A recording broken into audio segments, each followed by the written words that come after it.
Bonjour Manuel Valls. Bonjour. Merci d'être avec nous. Vous êtes ancien Premier ministre, ancien ministre de l'Intérieur. Vous avez aujourd'hui quitté la vie politique française. Vous êtes conseiller municipal à Barcelone. Hier soir, Emmanuel Macron a promis que la République, je le cite, faisait bloc. La République fait bloc. Vous aussi, vous avez prononcé ce genre de phrases, des phrases comme celle-là. Est-ce que la vérité, c'est pas précisément l'inverse, en réalité, que le pays s'est fissuré ? Le pays s'est incontestablement fissuré, sans doute depuis quelques années. Et je l'ai vécu aux premières loges, si je peux me permettre cette expression, quand j'étais ministre de l'Intérieur ou Premier ministre. Mais je l'avais ressenti aussi profondément pendant les années où j'étais maire d'Évry. Oui, parce que quand on constate l'augmentation des actes antisémites, anti-musulmans, anti-chrétiens, quand on constate la montée du communautarisme ou de la radicalisation, mais aussi d'une certaine manière la peur que les Français ont de voir cette belle valeur qu'est la laïcité se fissurer, se casser, et de l'autre côté la montée aussi des idées de l'extrême droite. Le sondage qui est sorti dans le JDD cette fin de semaine le démontrait. On a un paysage, oui, particulièrement inquiétant. J'étais à l'inauguration du Centre européen du judaïsme. C'est dans ce contexte-là qu'Emmanuel Macron a prononcé cette phrase. Les mots du président de la République, j'entends souvent qu'on dit qu'Emmanuel Macron doit prononcer un grand discours sur la laïcité. Il a eu des mots très forts sur la laïcité. Mais vous avez raison. Mais des mots très forts. Vous aussi, vous aviez des formules, des mots, des discours qui ont marqué sur le moment. Mais la réalité, c'est qu'on a quand même le sentiment que c'est un éternel recommencement. Mais parce que je crois que nous vivons une crise très profonde. C'est une crise, Frédéric Pottier, que vous receviez ce matin sur RMC, le disait, c'est une crise identitaire, culturelle. C'est une crise aussi de la représentation, de la démocratie libérale qu'on voit partout. Moi, je considère que le grand débat, le grand défi, c'est un défi de civilisation de ce début du XXIe siècle, c'est le débat entre la démocratie et ceux qui contestent la démocratie, les régimes plus ou moins autoritaires. Et donc cette crise identitaire, cette peur de la globalisation, cette peur de perdre sa propre culture, son identité, on l'a vu sans doute avec le mouvement des Gilets jaunes, mais on le retrouve sous d'autres formes partout. Regardez en Allemagne ce qui se passe, la montée de l'antisémitisme, de l'extrême droite, du nazisme. Regardez ce qui a conduit à la victoire de Trump aussi avec ces mouvements. Pour vous, tout ça, c'est la même famille de contestation ? C'est des formes de contestation qui expriment cette crise identitaire, cette peur de perdre sa propre culture, son identité. Regardez ces mouvements qu'on retrouve maintenant d'une certaine manière en France, de peur de voir, je mets des guillemets bien entendu, de voir l'homme blanc perdre sa prédominance face à ce qui serait un grand remplacement. Donc face à cela, avec même une extrême droite intellectuelle qui théorise cela, Steve Bannon, Éric Zemmour, tout ça montre qu'on est face à une vraie crise politique, et donc il faut des mots. Éric Zemmour, il met de l'huile sur le feu ? Je pense qu'il y a beaucoup de monde, je ne suis pas venu pour commenter chaque intervention dans le débat public. Non, mais la question, c'est la responsabilité, malgré tout. La responsabilité des mots. Donc, c'est bien d'un côté de dire la République fait bloc, mais est-ce qu'il n'y a pas... C'est important parce que les mots, je me rappelle de mon discours en janvier 2015, après les attentats de Charlie, de Montrouge et de l'hypercacher, mais ces mots sont très importants. On ne peut pas demander au président de la République qu'il s'exprime fortement, parce qu'il incarne. Il incarne la République, il incarne la France, il incarne l'unité. Et quand il prononce ces mots, on lui dit mais ça ne sert à rien. Évidemment, les mots ne sont pas suffisants, mais ils sont importants parce que nous sommes dans une crise profonde de valeurs. Et les valeurs de la République, liberté, égalité, fraternité, condition à chaque fois d'y mettre du contenu, laïcité, l'unité d'un pays, la lutte contre le racisme, la haine et l'antisémitisme, ce sont des mots très importants. La DILCRA, cette délégation interministérielle contre toutes les formes de racisme et contre l'antisémitisme que nous avons mis en place, que j'ai mis en place, on lui a donné des moyens, il en faut peut-être davantage, c'est aussi l'un de ces bras armés, concrets, pour lutter contre ces phénomènes-là. Mais il faut du temps. Et l'école, de ce point de vue-là, est en première ligne. Manuel Valls, mais la responsabilité aussi des mots. Si on regarde ce qui s'est passé depuis un mois, en gros depuis ce choc, lorsque un agent de la préfecture de police de Paris, qui s'était converti à l'islam et radicalisé, a tué 4 de ses collègues. Depuis, il y a un climat de grande confusion, de grande tension en France. Emmanuel Macron, il a appelé à signaler, je le cite, les petits gestes d'éloignement des valeurs de la République dans une société de vigilance. Mais est-ce que, malgré tout, quand on appelle à une société de vigilance à signaler des gestes, on n'ouvre pas une sorte de zone grise? Elle est où la limite entre vigilance et dénonciation? Moi, je remonte quelques années avant, où c'était le contraire qui se passait. C'est-à-dire, on ignorait les sujets, on ne voulait pas les traiter, on regardait à côté. La montée de l'antisémitisme dans les années 2000 et de ce nouvel antisémitisme qui était dans nos quartiers populaires. C'était pas l'antisémitisme, c'était pas seulement que l'antisémitisme de l'extrême droite. L'antisémitisme, les mots de Dieudonné qui trouvaient un véritable succès dans les classes moyennes, mais aussi bien sûr dans ces quartiers populaires.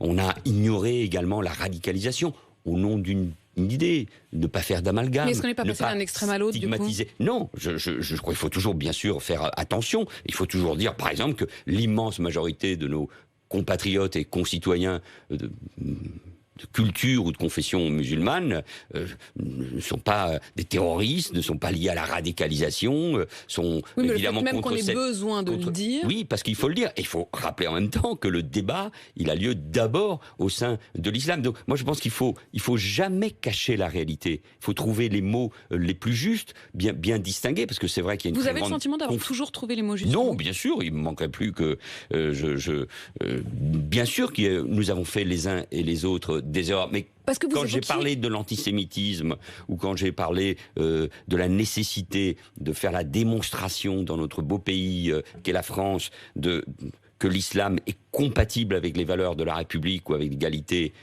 homme-femme, cela voulait dire que le débat, il est aussi parmi les musulmans, que nous devons les aider, les protéger, bien évidemment, surtout après ce qui s'est passé à Bayonne, les protéger, mais les aider à lutter contre ceux qui défigurent un mot quand l'islam. même là-dessus, sur le fait que vous liez cela aussi à ce qui s'est passé les dernières années. Quand vous étiez en responsabilité, vous avez évoqué tout à l'heure le sondage du Journal du Dimanche. Quand on regarde les sondages sur les questions notamment de laïcité, au fond, les Français, ils partagent plutôt votre vision ou la vision d'un Jean-Michel Blanquer. Comment vous expliquez qu'ils soient d'accord avec vous sur le fond et que vous suscitiez, vous personnellement notamment, une animosité ou un rejet?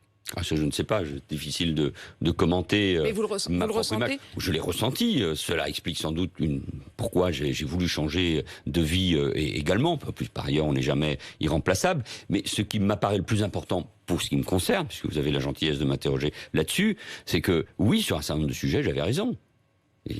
Faut jamais cacher les sujets. Fallait pas cacher évidemment la montée puissante de l'antisémitisme, les phénomènes de radicalisation, les débats au sein même de l'islam de France, et la nécessité de faire bloc et de mener une vraie reconquête républicaine dont la laïcité est le pilier. Les débats qui traversent, on parle très librement, la majorité actuelle me rappelle les débats qui traversaient la gauche et le Parti socialiste. Ces débats ont en grande partie dynamité la gauche dans l'exercice est-ce qu'il pourrait fissurer aussi la majorité aujourd'hui? Je pense que la majorité actuelle a trop en mémoire ce qui s'est passé dans le quinquennat précédent, et je crois qu'elle a cette capacité de résister. Mais on a bien vu, entre l'idée que c'était le terreau social qui provoquait au fond cette radicalisation et les mots actuels du président de la République... Il a évolué là-dessus. Exactement. Il a plutôt rejoint, vous trouvez... la critique de la radicalité ou la radicalisation de la laïcité, alors qu'on ne tue pas au nom de la laïcité, et qu'au contraire, la laïcité, c'est l'apaisement au nom des valeurs et une capacité de vivre ensemble. C'est pour ça que les Français l'approuvent massivement. Donc, il y a cette évolution.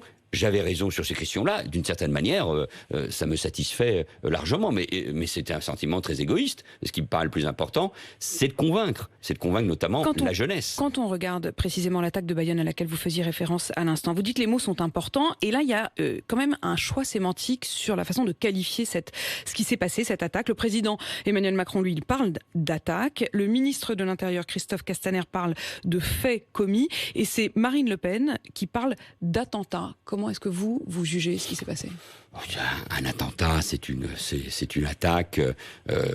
On verra ce que dit la justice. Est-ce que le fait que les enquêteurs... la personne qui a commis ces actes a été longtemps investie dans un parti, en l'occurrence le Front National à l'époque, dont il a carrément incarné le Front National en étant candidat au départemental? Il a baigné, si j'ai bien compris, dans une idéologie de haine, marquée en plus par les thèses complotistes, puisqu'il aurait déclaré aux enquêteurs qu'il a commis cet attentat pour venger l'incendie l'incendie de Notre-Dame qui aurait été commis par des musulmans. Cela me rappelle toutes les thèses complotistes qu'on trouvait après le 11 septembre 2001, après l'attentat de New York et de Washington, où on expliquait qu'il n'avait pas eu lieu. Et il y avait, c'était pas des pauvres gens qui racontaient ça, des artistes, des intellectuels, des journalistes, des sites d'information. Ils portaient une responsabilité. Je crois que la parole des intellectuels, d'une manière générale, ou des responsables politiques, des élites, la parole est évidemment extrêmement importante. C'est pour ça que l'idée des républiques, c'est pas un mot vide, si on lui donne du contenu. Le contenu, c'est les politiques contre les inégalités, c'est l'école jusqu'au bout, c'est l'école républicaine, c'est une politique de la ville puissante, qui, me semble-t-il, manque d'une manière générale. Il n'y a plus de ministre de la ville aujourd'hui. Est-ce que vous estimez que ça, c'est un manque ? Mais ces politiques qui est une reconquête par l'État et par la République, par l'école, par l'économie, par la culture, par la laïcité, par la sécurité, bien évidemment, par les politiques de logement. J'avais parlé d'apartheid il y a quelques années. Tout cela est le résultat de nombreuses années. Au fond, ce pays... Vous avez reproché apartheid. Gérard Collomb, lui, a parlé pratiquement de sécession. Oui, mais c'est ce qui est arrivé. Ces territoires perdus de la République que beaucoup d'intellectuels avaient déjà rappelé. On s'est tout de suite piégé, vous savez, vous êtes tout de suite d'extrême droite parce que vous utilisez ces mots, alors qu'au contraire, je les ai faits comme républicain, comme un homme progressiste de gauche, et parce que je considérais que la gauche devait pleinement au nom même de son histoire, j'aurais pu faire référence à Clémenceau de nouveau, devait porter cette lutte contre la ségrégation. Mais parce qu'il faut aider ces populations.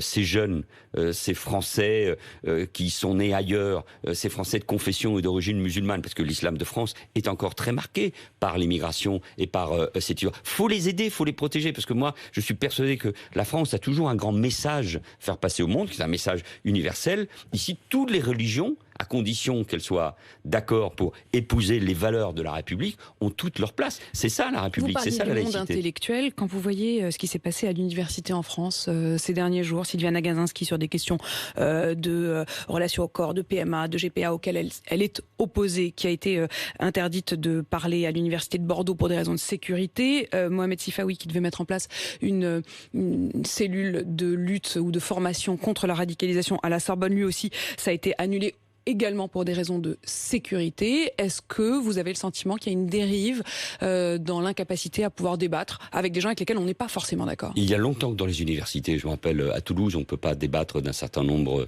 de sujets. C'est vrai aussi dans les universités de la banlieue parisienne. C'est pas une dérive, c'est de la lâcheté. C'est de la lâcheté qui s'est passé à Bordeaux avec Sylviane Agacinski, avec Mohamed Sifawi. C'est encore plus grave. À la Sorbonne, c'est de la lâcheté, c'est un renoncement. L'université, la Sorbonne, c'est les Lumières, c'est la connaissance, c'est la culture.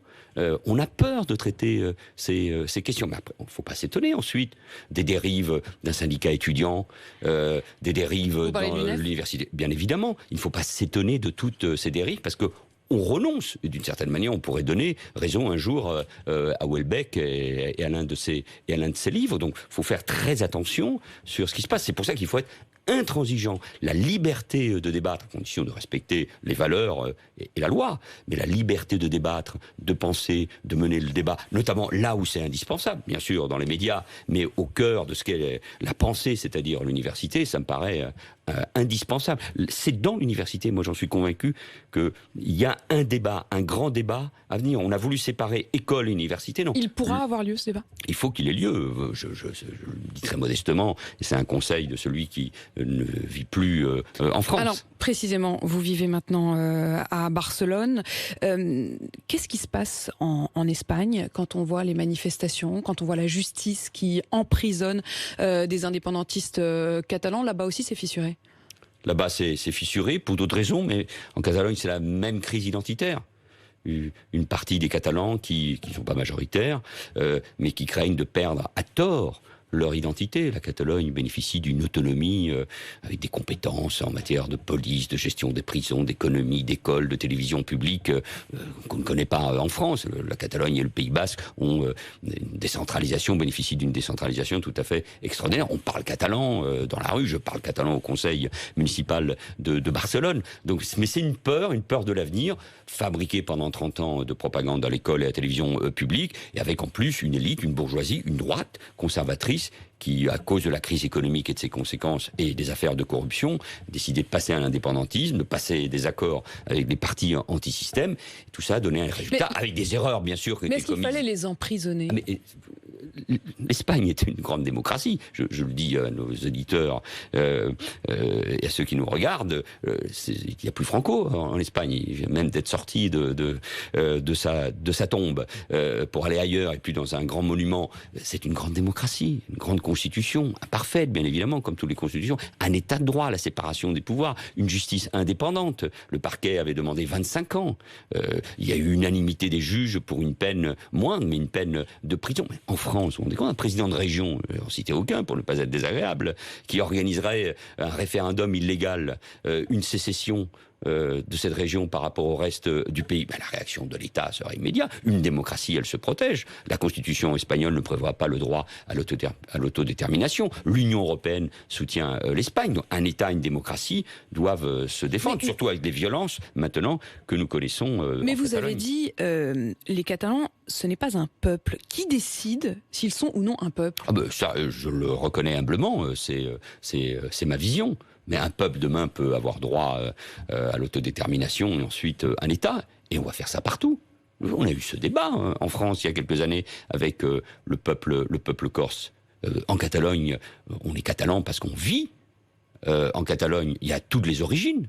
Moi, je suis catalan à travers mon père depuis des générations et des générations. Il y a des gens qui sont venus bâtir, reconstruire la Catalogne pendant des années. L'immigration intérieure qui venait du sud de l'Espagne, c'est quoi un bon catalan?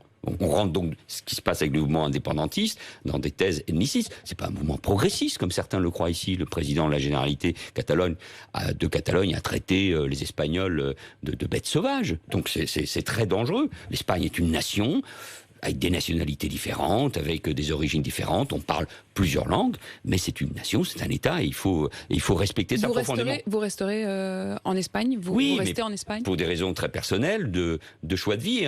Et là-bas, je mène aussi le même combat contre le nationalisme, parce que le nationalisme, c'est la destruction des nations, et c'est la destruction de l'Europe, et c'est la guerre. Je suis frappé par le fait que, en Espagne, pourtant, il y a une guerre civile, même ici, avec tous les débats que nous avons, on oublie combien nos démocraties sont fragiles. Donc je mène ce combat avec une autre vie, mais je viens souvent en France et je participe bien sûr à ce débat quand on me le demande et grâce à vous, grâce à vos invitations. Manuel Valls, un dernier mot sur François Hollande qui vient de publier un livre sur la crise démocratique et comment y répondre. Il propose de supprimer le poste de Premier ministre. A posteriori, au fond, c'est revenir sur votre action, celle de Jean-Marc Ayrault, celle de Bernard Cazeneuve. Vous ne l'avez pas convaincu de l'utilité de votre job? D'abord, puis-je vous dire qu'avec François Hollande et Bernard Cazeneuve, avec qui j'étais aussi hier soir, ce dernier, il y a quelque chose qui nous lie à tout jamais. C'est ce que nous avons vécu avec les Français, bien évidemment, au moment des attentats.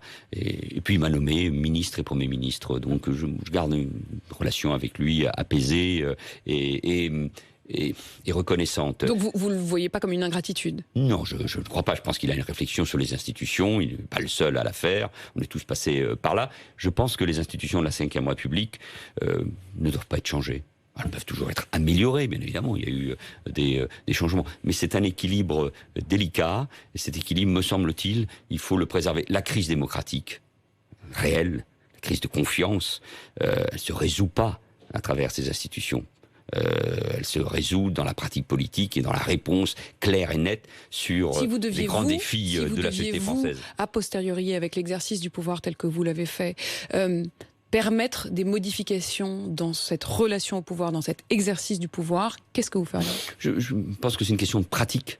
Une question vous ne vous êtes jamais dit, tiens, il y a ça qui me manque, ou alors ça fonctionne pas? Oui, bien sûr, mais nous avions trouvé, je crois, avec François Hollande, en plus, un équilibre intelligent entre ce qui était de l'ordre du rôle du président de la République et du rôle du Premier ministre, qui est prévu dans la Constitution, et du Parlement. Par exemple, je suis, avec l'expérience espagnole, totalement opposé à l'idée d'une proportionnelle intégrale dans notre pays. C'est impuissante. Ça ne donne pas la possibilité de gouverner. Ce qui a manqué sans doute dans le quinquennat précédent, et François Hollande le sait bien, avec l'idée d'un président normal, c'est l'absence d'une incarnation puissante, alors qu'il a pris des bonnes décisions contre le terrorisme, pour sauver le Mali, pour sauver aussi la Grèce et l'empêcher de sortir de l'euro, des décisions importantes en matière économique. Il ne les a pas assumées, il ne les a pas suffisamment portées, il ne les a pas suffisamment incarnées.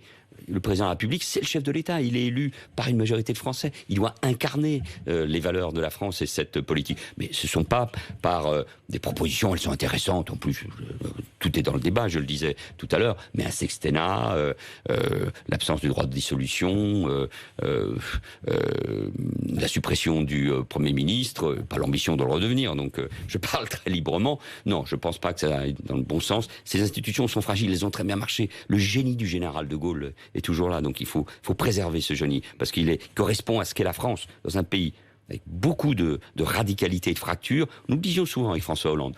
Heureusement, il y avait les institutions de la Ve République. Sinon, il n'aurait pas tenu 6 mois. Mais a posteriori, lui, il dit le problème, donc, c'était peut-être le Premier ministre, et vous vous dites peut-être le problème, c'était le président.